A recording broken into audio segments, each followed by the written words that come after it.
ही meeting जी आहे 7 दिवस अगोदर बोललेली होती. मग दादाला मी विनंती केली. दादानी सांगितलं की ठीक आहे, मी या मीटिंगला संबोधित करतो. मी माहिती आणि सर्व माहिती दादांनी घेतली, व्यापाऱ्यांचा ऐकून घेतला. आम्ही ही शेतकऱ्याच्या भावना, व्यापाऱ्याच्या भावना आणि केंद्र सरकारचे काही प्रश्न होते, राज्य सरकारचे काही प्रश्न होते, काही प्रश्न मार्केट कमिटीच्या लेवलचे आहे.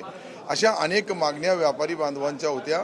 त्या सर्वावर आज सविस्तर चर्चा झाली. 7 वाजता पियुष गोयल साहेब हे योगायोगाने मुंबईमध्ये आहे.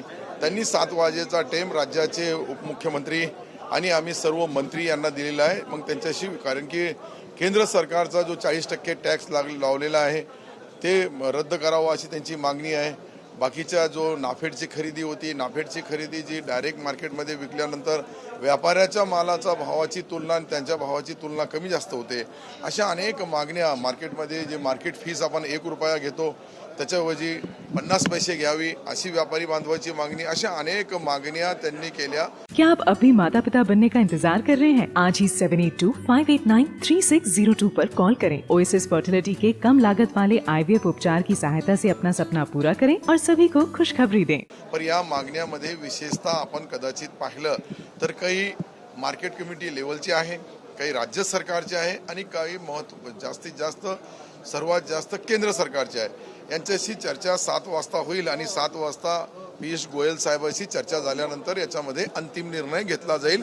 व्यापारी बांधवाला आम्ही विनंती केली की व्यापारी बांधवांनी आपला हे जो बंद पुकारलेला आहे, खरेदी जी बंद केलेली ती तात्काळ चालू करावी आणि त्यांनी चालू नाही केली, कारण की सणाचा हा वेळ आहे, हा वेळ गणपती उत्सवाचा आहे आणि अशामध्ये बंद करणं हे काही, मला तर वाटतं की शेतकरी बांधवांचा जो पुढचा ज्यांना आपल्या आपल्या सणासाठी किंवा त्यांच्या गणपती महाराजच्या उत्सवासाठी जे पैसे लागतात त्यांना ते विकल्या जातात आणि कांदा विकणं बंद केला. त्याच्यामुळं नाशिक जिल्ह्यामध्ये जी कोंडी झालेली आहे ती तोडण्याचा प्रयत्न आमचा आहे आणि कदाचित व्यापारी बांधवांनी नाही मानलं तर मुंबई मार्केटिंग फेडरेशनच्या माध्यमातून आम्ही नाशिक जिल्ह्यामध्ये तात्काळ खरेदी सुरू करू. मला असं वाटतंय का दादा राहतील, मी राहील, भुजबळ साहेब राहतील, दादा भुसे साहेब राहतील आणि सन्माननीय देवेंद्रजीलाही विनंती केली. देवेंद्रजी आणि त्यांचे बाकीचे जे अजून जे पियुष गोयल साहेबांसोबत राहतील त्या सर्वांच्या सोबत चर्चा होईल. सकारात्मक झाली का आणि संध्याकाळच्या बैठकीमध्ये तोडगा निघेल असं वाटतंय? मला असं वाटतंय की तोडगा निघाला पाहिजे. शेवटी किती दिवस ताणायचं, किती अडवणूक करायची, पिडवणूक करायची, शेतकरी बांधवांच्या मालाचा प्रश्न आहे. शेतकरी बांधवाला कोणीही अडचणीमध्ये आणण्याचा प्रयत्न केला तर व्यापारी बांधवाला आम्ही विनंती करू आणि त्या विनंतीला त्यांनी मान नाही दिला तर आमची मार्केटिंग फेडरेशन जी एक संस्था आहे जे खरेदी करते त्याच्या माध्यमातून नाशिक जिल्ह्यामध्ये शेतकऱ्यांचा लागलं तर शेतकऱ्याच्या चाळीवर जाऊन त्या ठिकाणी आम्ही खरेदी करू शकतो किंवा शेतकऱ्याला चाळीतून माल देण्यासाठी काही सबसिडी देता येईल का याच्याबद्दल मुख्यमंत्री उपमुख्यमंत्र्यांशी विचारविनिमय करून अंतिम निर्णय घेण्यात येईल. टोमॅटो देखील 200 रुपयापर्यंत पोहोचलेला टोमॅटो आजची चर्चा जी आहे ती आहे कांद्याची आणि कांदा हा नाशिक जिल्ह्यामध्ये मोठ्या प्रमाणावर खरेदी होतो, त्यासाठी त्याच्यावर आहे. आता हे नाशवंत पदार्थ जे आहे म्हणजे टमाटे असतील, बाकीच्या भेंड्या असतील किंवा बटाटे, हे जे सर्व जे नाशवंत पदार्थ आहे छोटे मोठे, याचे भाव तेजी मंदीमध्ये होतात. त्याच्यासाठीही काही पुढच्या भविष्यामध्ये करता येईल तर करू. हिंदी में जाना चाहेंगे, एक बहुत ही महत्वपूर्ण बैठक जो हुई है आज कांदा उत्पादकों के साथ, क्या फैसला हुआ है और क्या कहना चाहेंगे, कौन कौन उपस्थित थे?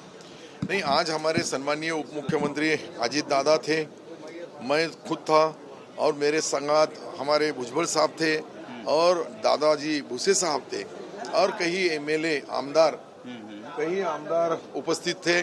सारे आमदार महोदय ने और व्यापारियों के सारे प्रतिनिधि, उनके साथ साथ जो मार्केट कमेटी चलाते हैं उस डिस्ट्रिक्ट में उनके सभापति और कृषि सचिव, ऐसे सब लोग उपस्थित थे. सबों ने चर्चा की और ये खरीदी चालू होना चाहिए.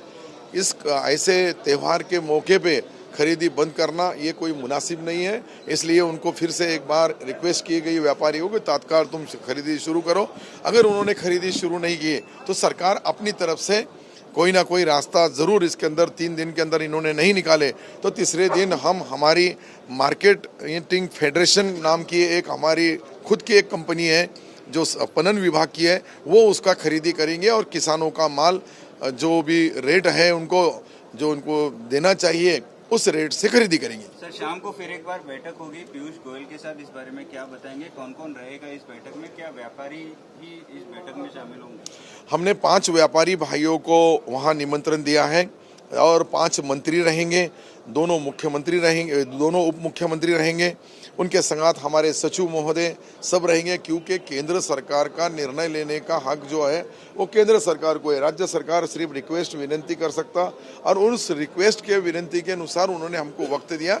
मुझे लगता है कि अजीत दादा और देवेंद्र जी और पीयूष गोयल साहब इनके माध्यम से व्यापारी भाइयों को भी न्याय दिया जाएगा और किसानों का कपास जैसी कांदा खरीदी है वो कांदा खरेदी के अंदर जो जो अडथळे वो सब दूर किए जाएंगे। आपली पणन विभागाची देखील बैठक बोलावली होती, ती बैठक आता होणार आहे की नाही? नाही, आता ती बैठक आम्ही आता हीच बैठक झाली आणि परत संध्याकाळी बैठक आहे म्हणून ती पणन विभागाच्या बैठकीलाच इथं त्यांना आम्ही कन्वर्ट केलं आणि पणन विभागाची मीटिंग जी 7 दिवस अगोदर आम्ही जे डिक्लेअर केली होती ती आता अजितदादांच्या दालनामध्ये ती पार पाडली आणि त्याच्यामध्ये धोरणात्मक निर्णय घेण्याची पॉलिसी ठरवण्यात आली। संध्याकाळी मला वाटतं की पीयूष गोयल साहेब याच्यामध्ये सकारात्मक आम्हाला मदत करतील अशी आमची अपेक्षा आहे। गणपति का फेस्टिवल चल रहा है सर, सीजन चल रहा है, फेस्टिवल चल रहा है, ऐसे में ये जो बंद है ये करीब 6 दिन से ज्यादा हो रहा है, क्या रिक्वेस्ट करेंगे सरकार की तरफ से व्यापारियों को? नहीं, मैं व्यापारियों को एक ही रिक्वेस्ट करूंगा कि ऐसे गणपति के फेस्टिवल में, ऐसे त्यौहार में, ऐसे सन में इस तरह से बंद नहीं करना चाहिए। इसके पहले कभी ऐसा बंद नहीं हुआ, पहली बार ऐसा बंद हुआ है और ये बंद होने की वजह से किसानों के माल को खरीदी करने का बहुत बड़ी अड़चन हो रही है और वो अड़चन इसलिए हो रही है तो व्यापारी भाइयों ने उनकी भी भूमिका बताई। राज्य सरकार क्या देगा, राज्य सरकार की तरफ से जो उनकी मांगे हैं, जो मार्केट कमेटी के लेवल पे मांगनी है और कुछ केंद्र सरकार की है, केंद्र सरकार भी मदद करेगा, राज्य सरकार भी मदद करेगा और मार्केट कमेटी भी, लेकिन मार्केट कमेटी भी चलना चाहिए, मार्केट कमेटी का भी खर्च निकलना चाहिए। अगर वो 1 रुपये से 50 पैसे किए तो बड़े पैमाने पे नुकसान हो सकता है। इस तरह से हमने उनको रिक्वेस्ट की कि आप आपका ये बंद करो। हमने एक दांगट नाम की एक समिति नेमी है, दांगट साहब रिटायर कृषि यहाँ के हमारे आयुक्त थे, उनके संगात पवार है, उनके संगात सुनील चौहान है आयुक्त, ऐसे 11 लोगों की कमेटी, व्यापारी भाई भी उसमें, किसान भाई भी है और उनके संगात अधिकारी है। ये हमको 45 दिन में रिपोर्ट देंगे कि ये जो बाहर खरीदी होती है उसका टैक्स, अंदर जो किया जाता है उसका टैक्स, ये तीनों के बारे में धोरणात्मक निर्णय ले गया और मुझे लगता है कि 45 दिन में वो रिपोर्ट कमेटी ने देने के बाद में उसके ऊपर अंतिम फैसला लिया जाएगा। साहेब आता काही व्यापाऱ्यांचा मार्केट कमिटीच्या सभापतींना बोलून दिलं मार्केटच्या संदर्भात, मग व्यापाऱ्यांना आता बैठकीत बोलून दिलं नाही। मला तर वाटतो का व्यापारी बांधव काहीतरी दिशाभूल करू लागले। सर्वात जास्त बोलले तर व्यापारी बांधवच बोलले। आमच्याकडे त्यांची क्लिप आहे, कॅसेट आहे आमच्याकडे सर्वांचा, कोणत्या व्यापारी काय बोलले, मंत्री काय बोलले, उपमुख्यमंत्री काय बोलले, सभापती काय बोलले, सर्वांचा त्याच्यामध्ये। व्यापारी बांधवाला आम्ही एकच हात जोडून विनंती केली की या अशा महत्त्वपूर्ण सणाच्या वेळेस, अशा फेस्टिवलच्या वेळेस तुम्ही बंद नाही करायला पाहिजे आणि बंद केलास तर शेवटी कायद्याने सरकारला काहीतरी अंतिम पावलं उचलायचे आहे आणि सरकार याच्यामध्ये विचार करते का व्यापाऱ्यांनी त्यांचा बंद वापस घेतला नाही तर मुंबई मार्केटिंग कमिटीतर्फे, मार्केटिंग फेडरेशनतर्फे ही नाशिक जिल्ह्यामध्ये खरेदी करण्यात येईल। सर, एक प्रश्न असा आहे की मुख्यमंत्र्यांचा परदेशी दौरा होता, मात्र आदित्य ठाकरे यांच्यामुळे काय औरंगाबाद आणि उस्मानाबाद नामांतरासंदर्भात पुन्हा एकदा उच्च न्यायालयामध्ये याचिका दाखल करण्यात आली आहे, काही दिवसात सुनावणी होणार आहे। नाही, कसं आहे की ज्या न्यायालयीन प्रक्रिया असतात त्याच्यामध्ये माझ्यासारख्या पुढाऱ्यांनी बोलणं उचित होणार नाही। शेवटी न्यायालय जो निर्णय देईल तो सर्वांना मान्य करायला पाहिजे। शेवटी न्याय मागणं, न्यायालयात जाणं हे त्यांचा अधिकार आहे आणि त्यांनी त्या पद्धतीने तो न्यायालयात गेले। आता त्याचा निर्णय काय लागेल। सरकारचा महत्त्वपूर्ण निर्णय होता नामांतर जे झालंय औरंगाबादचं आणि त्यासोबतच उस्मानाबादचा महत्वाकांक्षी निर्णय एकनाथ शिंदे सरकारचा होता, याला आता आव्हान दिलं जातं। नाही, कसं आहे, आव्हान देणाऱ्या माणसाला कायद्याच्या माध्यमातून मागण्याचा अधिकार आहे। सन्माननीय न्यायालय याच्यामध्ये जो उचित निर्णय द्यायचा आहे तो देईल. मला असं वाटतंय की आम्ही जो निर्णय घेतलेला आहे त्याचं स्वागत लाखो करोडो लोकांनी केलेलं आहे, परंतु सन्माननीय कोर्ट जे निर्णय घेईल तो अंतिम असतो. आपल्या देशामध्ये कायदा आहे आणि कायद्याच्या प्रमाणे त्यांना जो निर्णय द्यायचा आहे तो सरकारलाही मान्य राहील. सर, एक प्रश्न असा आहे की मुख्यमंत्र्यांचा परदेशी दौरा होता, मात्र त्यांनी तो रद्द केलेला आहे. आदित्य ठाकरे यांचं तर म्हणणं आहे की माझ्यामुळे तो दौरा रद्द झाला. मुख्यमंत्री घाबरले. आता यांचा आणि त्यांचा काय संबंध आहे मला काही कळत नाही.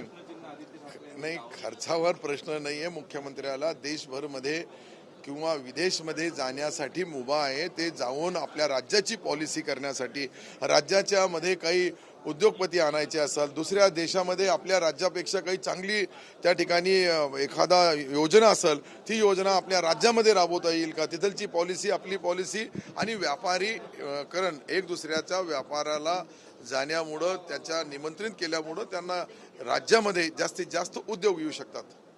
थँक्यू. 7 वाजता भेटू. 7 वाजता. सरकारच्या आमदारांची छबी सुधारण्यासाठी एक समिती नेमलेली आहे. मात्र अशा 40 समित्या जरी नेमल्या किंवा 40 जरी एजन्सीज नेमल्या तरी काही होणार नाही अशी टीका अंबादास दानवे करतायत. आता अंबादास दानवे साहेब माझ्याच मतदारसंघावर राहत आहे. आम्ही दोघंही आमच्या एकमेकाच्या विरुद्ध निवडणूक लढू आणि कोण निवडून आता तुमच्या या टीव्हीवर दाखवू.